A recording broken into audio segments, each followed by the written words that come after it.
Shut up and sit down.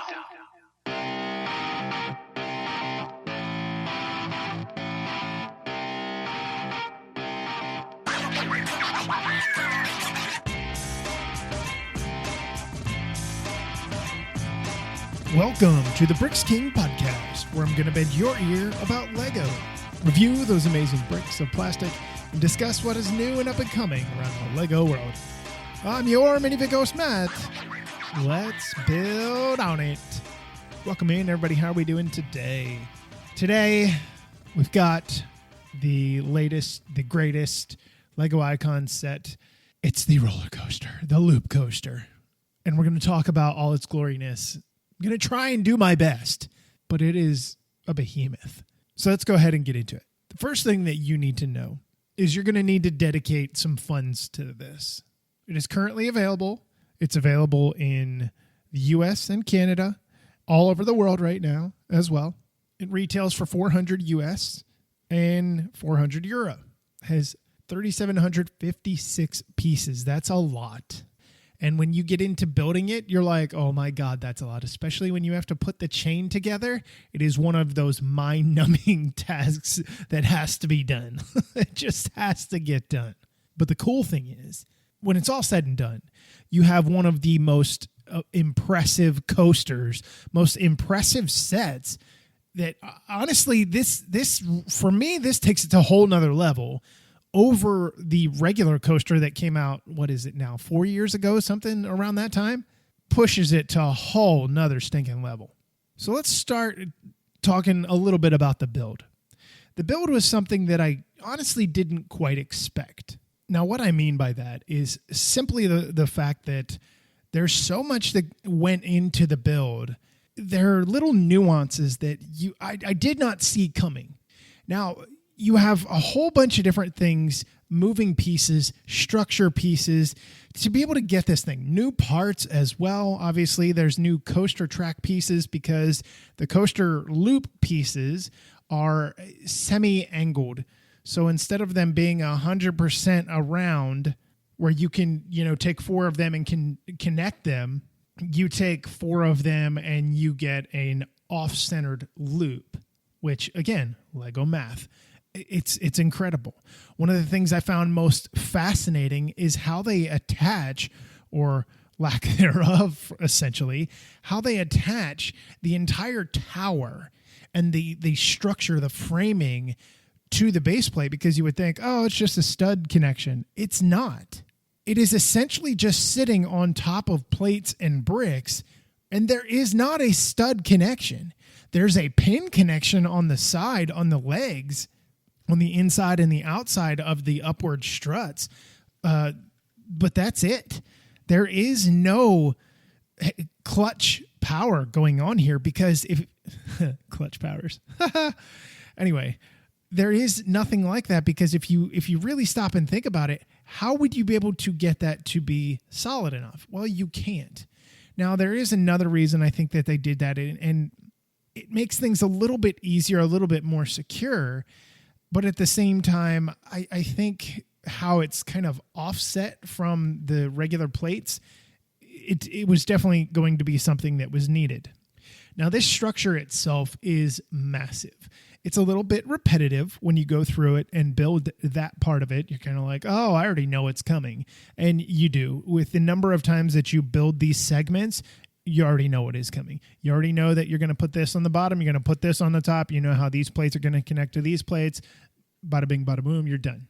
But as you make your way to the top and not click, but you compress everything together and everything is locked into place, you have this really smooth, dark blue with the yellow structure here, the flame yellow structure here that is just, it's beautiful. It looks like something you would see in a true amusement park. Personally, I feel like this main structure portion looks much better than what they did with the original roller coaster, just because you had all those upward footings and stuff like that. And you have it just in one side here, on one side of the setup, on one side of the coaster, which is awesome.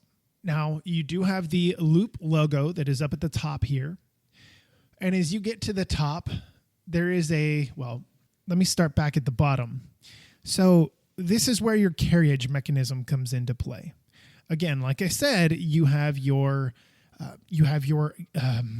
chain connection pieces. You've got there's over 200. I can't remember the exact number, but it's just on and on. You have a bunch of little ones, and then you also have big ones. Now, the reason you have big ones in this, and they're all clustered together at one part of the chain, it doesn't really matter because the chain is rotating through the top or almost to the top and then back around on the reverse side. So it honestly does not matter where you're putting the big chunky chain pieces. It doesn't matter because it's going to come around and catch the carriage the way it's supposed to. So the way this works is you have this carriage assembly, which is a unique build in its own because you've got to have something that can climb up. The chain is just essentially pulling it, but you do have a counterweight that is up on the top on the opposite side of the frame. And what is going on with that is that has a track piece segment of its own.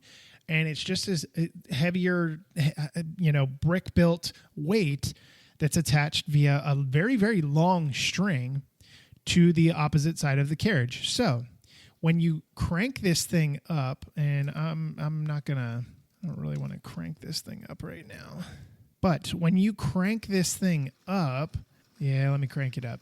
It takes a minute because, again, you're going through all those tiny segments. So when you crank this thing up, you have an assembly with wheels and gears that are helping move this thing along.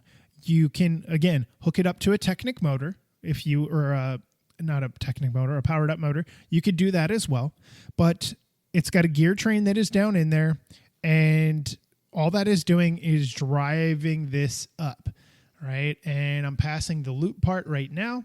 When I get to the top, I want you guys to listen because when you get to the top, it's going to drop your coaster.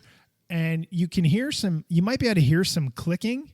If you heard that, what that is doing is essentially you are at the max point for release and your carriage is there to connect to the actual track part for your cars to go back around, right? To go down the coaster part. Now, when I get this thing to the very next clicking spot where it releases, the counterweight is now at the bottom on the back side of the carriage lift. So it's down there. And what's going to happen is I'm going to click through this real quick, and it is slowly dropping it back down. And that's all it's doing. It's allowing gravity to bring it back down, and then it loads up your cars again because your cars are back by that point in time. There's a lot going on with it. There's a lot of math that goes on with that, but it is really sharp in the way that it is done. Now, your gearing, that's pretty simple. I will tell you one thing that I had a problem with, and I had to come up with a solution on my own. This isn't the first time we've dealt with chains and stuff like this, that you kind of have to take some tolerance out, right? There's a little bit too much in there. It's too loose. I just put all my chain segments together, and then I went through. I'm like, okay, it's not catching, or it's too loose. It's not doing what it's supposed to. And you go and you start removing chain segments. I had quite a number left over. I wanted to say I had almost like 8 left over that weren't used just because I didn't need them, because it needed to be more taut and the chain needed to be more taut around the teeth of the gear. And I'm more so referring to the bottom drive of this thing, because where you're turning the knob to get the chain to move across the gear of the teeth, it was slipping. And it wasn't actual the tiny little crossbars in the chain segments were not lining up into the teeth of the gear. So for me, again, it was one of those things where you just have to do a simple modification or whatever and do it that way. There was just a little bit too much slack. Now, your carriage that your cars load onto is pretty much all tiled out. It's brick built, obviously. It's Technic pinned into place with some Technic pieces. You have some stickers there on that as well, just above that where the main carriage is that is pulling up the cart carriage section, the loaded section where your cars are for your roller coaster. Again, really cool in the way that it is done. And before I go and describe some of the aesthetic of the tower, down in the gearing section, so you've got your handle on the left side as you're looking at it from the front. You've got your gear mechanism and stuff with your different teeth and stuff like that to be able to get this thing to go. Obviously, you can connect your motor there if that's something you would like to do. Then you get into the actual gear house assembly that is actually driving this chain upward. You do have some gears that are gears. You do have another toothed gear up top, but that isn't what is driving it. It is just essentially helping to pull the chain back around. As you go from the left side of the gear house to the right side, on the outside of that, on the carriage assembly, you have this axle joint that is coming out that we've seen in like the car axles and stuff like that, transmission type stuff. And that's going to some Technic connections and such. And what it's doing is it's going under the lineup house, the queue house for the ride. And it's doing two different things here, essentially. And, well, it's doing one main thing. There is a wheel that is on a rubber band that is to the right of the queue house.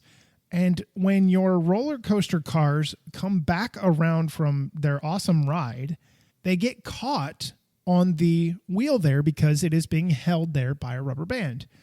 So a few things happen there. As you're turning the gear to move the chain around, that wheel assembly is also moving. Okay.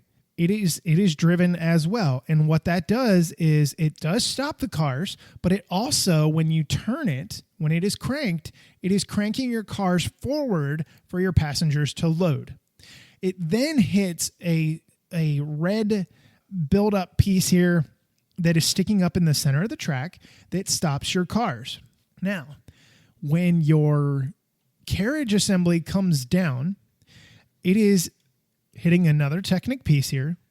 And what that is doing is that is engaging another rubber band and assembly, Technic assembly here, where that red stopper to hold your cars then disappears below the track. So now the track is clear and you load on your next group of people. Okay. There's a whole lot of little timing going on with this, and it's fantastic. So my cars are loaded. They're ready to go again. And then you do the winding like crazy and stuff like that. And it is heavy. Now, sometimes I'm still getting some slippage. Probably even might need to take another gear out or another chain assembly out if you can hear it. Yep, it's still slipping in there. So we might, again, constant modifications. That's actually worse than what it's been. Yeah, I'm definitely going to need to take out another one or two just to help with that tension in there. So I'm lifting it up. It's going up, and it's going to reach the top. And once it gets to the top, that's when your carriage assembly is going to let the cars go. They line up with the track.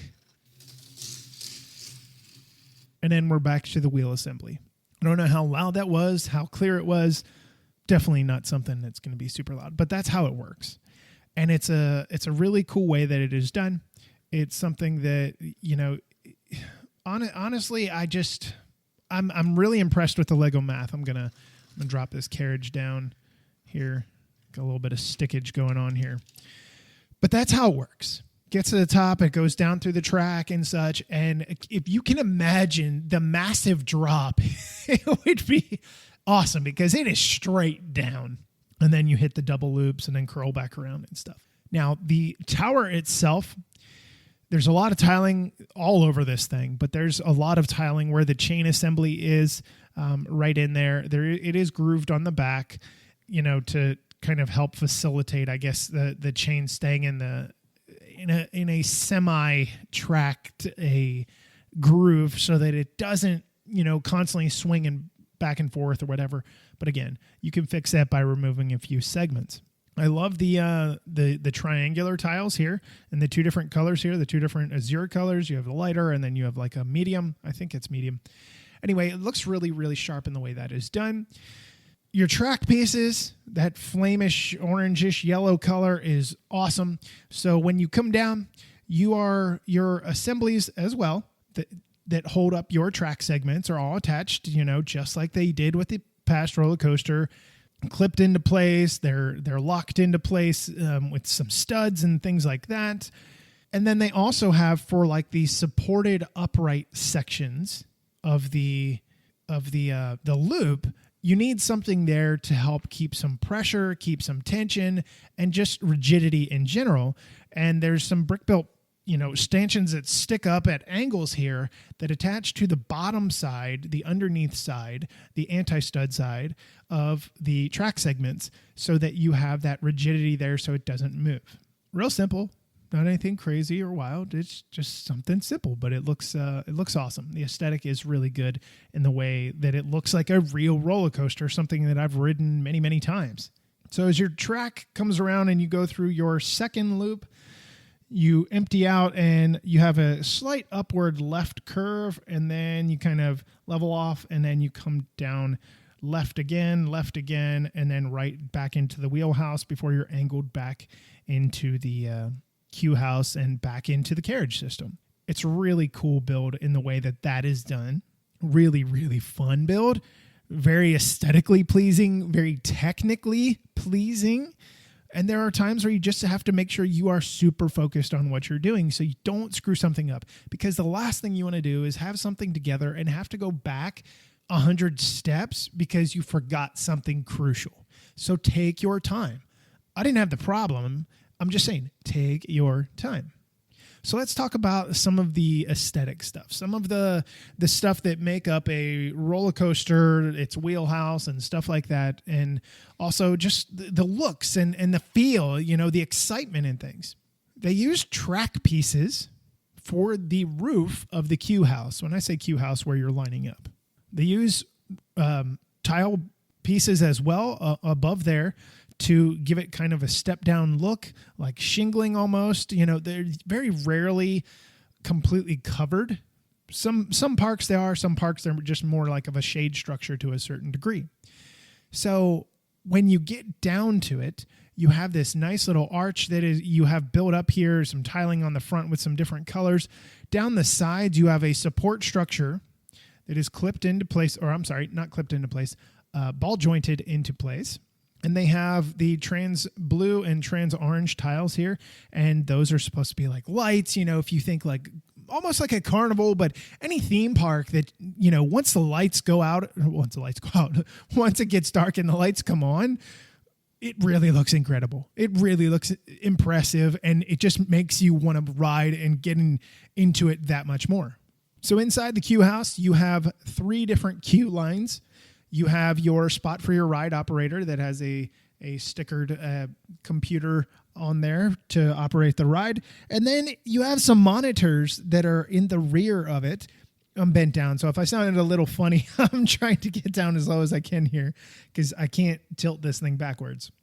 So you can see there's multiple cameras and stuff like that of people freaking out, when you get done with a ride, or you check your photo, were your eyes closed, were you screaming, all the weird faces people make when they're in that sheer moment of terror when they think they might die on a roller coaster.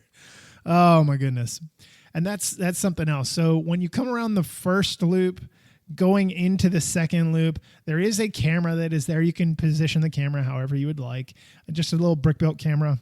And just to, get the idea of that's what it's going to look like. So I do like that. But the doors do open for the Q house. They can just simply open and close. To the rear of it, you have your Q line where you can get into line, obviously, because that is a major deal. You've got to find a way to get up there. And all they have is some different tiered stepping up patios, steps up and landings. There we go. That's the word I was looking for. Landings, and then you make your way into the house, into the Q house. Now, the entrance into the park, because this is the only ride in this park, you have your entrance, and there is an actual little path that is nicely built in here, and it actually looks sharp because, you've got a palm tree, a nice brick-built palm tree here that helps kind of, give an aesthetic, cover up some of the ugliness from the top of the wheel that helps the cars move along. Anyway, but your entrance, you do have some stickers here on some large tiles on the very long, I believe they're 2x6 tiles. Are they 2x8? I think they're 2x6. They're 2x6. Anyway, so you have one of what your height is, where you've got to be a certain height to be able to get on. So make sure your minifig's tall enough. Tells you the things you can't bring on, like hats, balloons, hot dogs, brown squirrels, because there's a squirrel in here somewhere. I got to find him. I think he's on the backside. I can't remember. But there is a balloon on here, and there is a red balloon. And initially I was like, this is weird. Why is this here?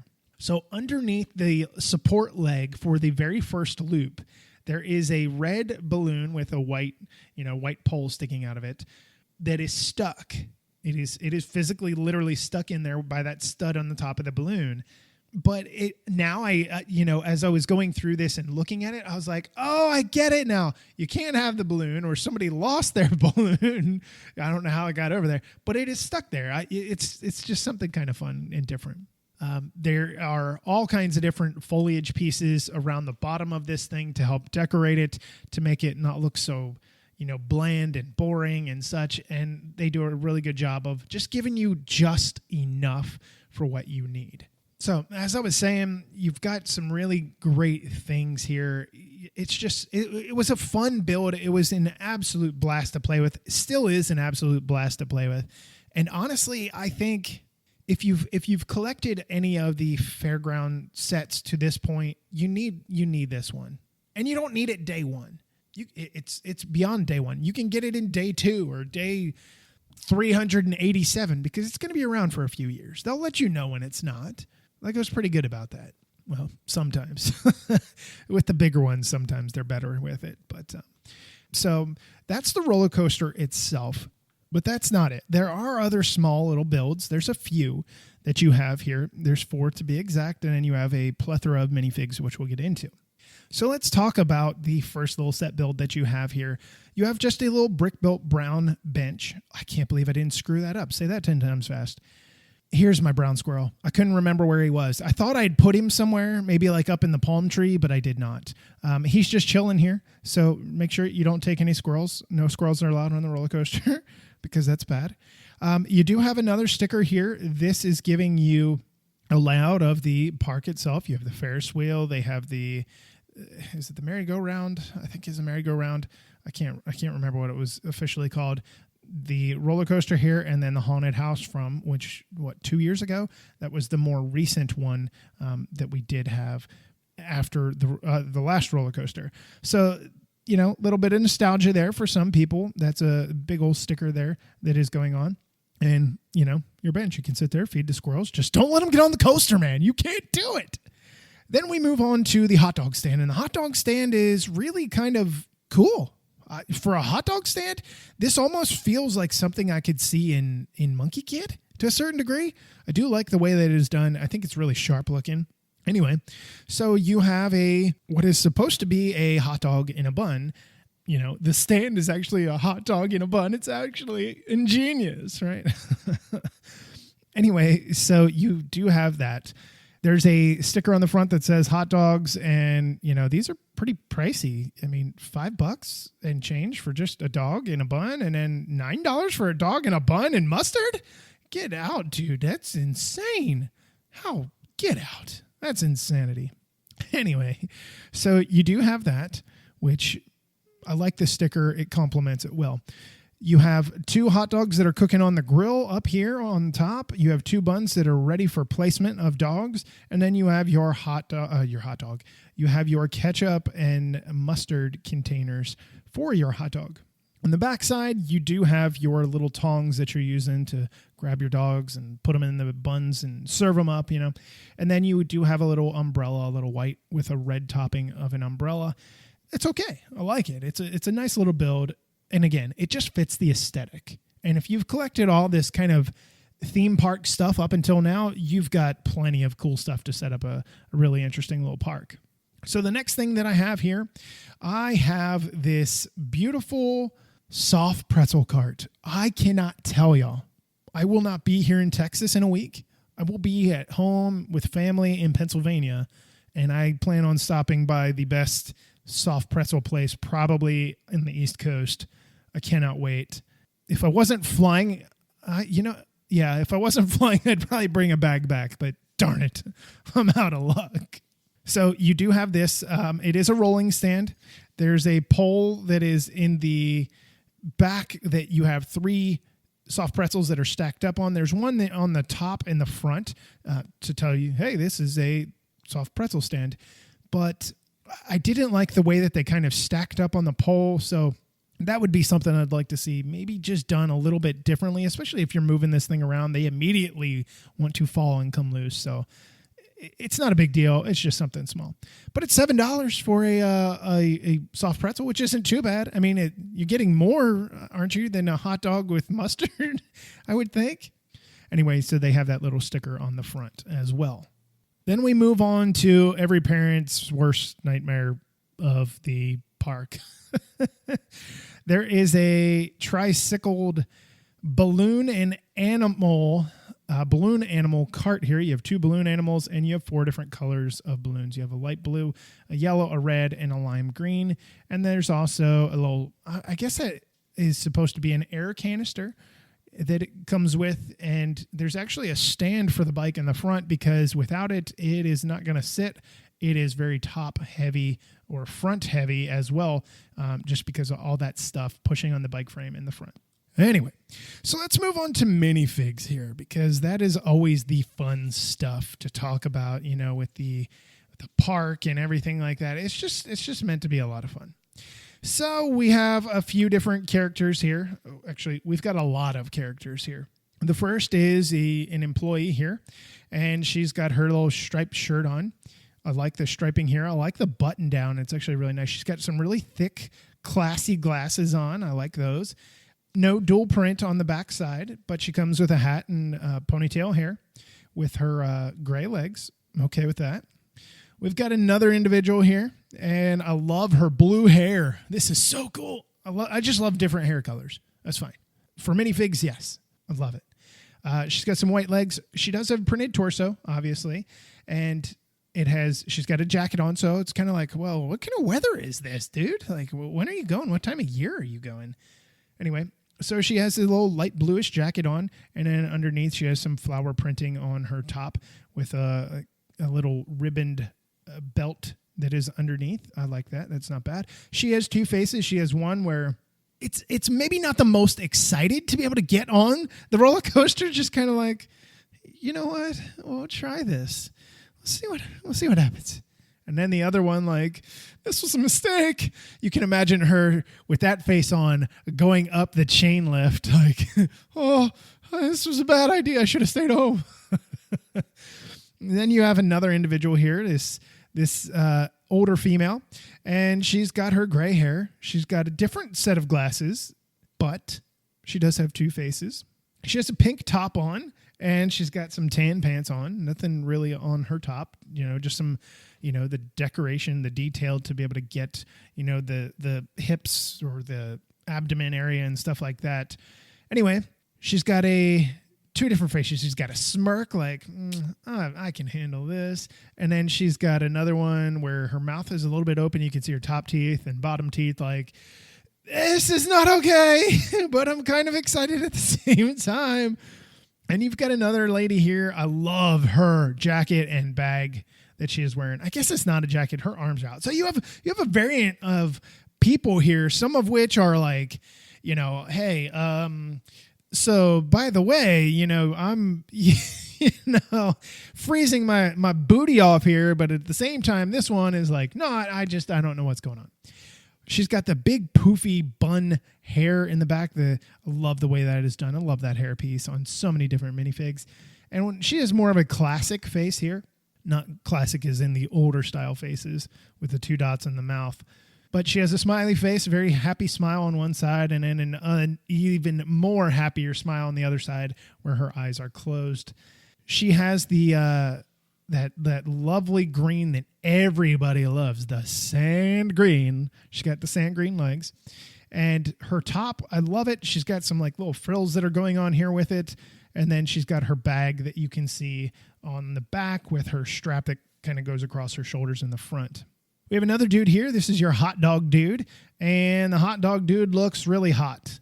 And the sense, no pun there, he's sweating. He's got drips of water, of sweat coming down his face. I can only imagine what he's feeling. And it must be hot behind that grill. He doesn't have a reverse face, but he does have a chef's jacket kind of on the front with a little scarf. And then he's got some dark tan legs there. Then we get on to our Lego employee. Can you believe this? Yes, we get a Lego employee. You get a Lego shirt of this lady on the one side. And then on the front side, you know, it's just got what her name is supposed to be, her little name tag, and then she has a pen in her pocket. She does come with that new head, that new print that has the cochlear implant, which I think is awesome, and she has blue legs, brown hair with a ponytail. And we move on to one of our guys that, you know, he is definitely going to make the camera roll. This is definitely a camera picture I would love to have if I were him. I love his hair, by the way. I don't remember seeing this on other minifigs. I know I have. I just can't place it. He does have some sideburns, which is funny because when you take off his hair, you see his sideburns from both sides, and it's really funny looking. But he has a face that's kind of like, not a grimace, but more of like just uncertainty. Where are we going with this, you know, type of thing. But he does have the wavy hair. That's what I wanted to say, that wavy hair. I wish I had hair like that. And then on the backside, his reverse face is absolute freak out moment of, oh, this was the worst mistake ever. Mouth agape, just screaming his head off. And my dad told me when I was a kid, when I first got on my first roller coaster that went in circles when I was 5, make sure you yell. It'll help. Now I just yell because I'm having so much fun. He's got dark blue legs on, and he has a dark green jacket on and what is supposed to be like a black shirt underneath. It almost looks like Tetris pieces. It's not. I'm not really quite sure what that is supposed to be. I'm sure somebody knows much more than I do. Then we move on to our little kid minifig, and I love this little dude here. He's a little guy that's just, you know, he's just at the park. He's ready to have some fun. He has freckles. I wanted to say dimples, not dimples. Freckles. He has freckles, and on both sides he has one face that he's just happy, the other face where he's, I'm standing at the bottom of this thing. I'm really not so sure that I want to do that. He has the short legs in the light azure color there, or I'm sorry, sand blue. See, I'm learning my colors, y'all. I'm getting there. And then he's got a blue jacket on with some emblems that are on it that zips up in the front, but it is not zipped, with a light blue shirt on underneath. All right, so let's get to the last 3 minifigs that we have here. We've got our balloon cart boy. Love this guy. He's got some nice facial hair. I was like, you know what? I wish I almost kind of want to use this as my sig fig now. I really kind of do. How it comes down the side of his jaws and stuff like that. Mouth agape, just really happy. No face on the backside because he has a pink hat on, which I'm keeping that. I love the color pink. It's vibrant. I love wearing pink stuff, especially, you know, a really good solid color of pink shirt, that bright pink, just stand out, especially a tie. Oh, man, I have so many of those. He's got purple legs, and then he's got the printed torso that has balloons and all kinds of little designs on it, the animals and stuff that he's inflating, so he's your guy for that. And then you get to some of the most brighter, unique kind of figures.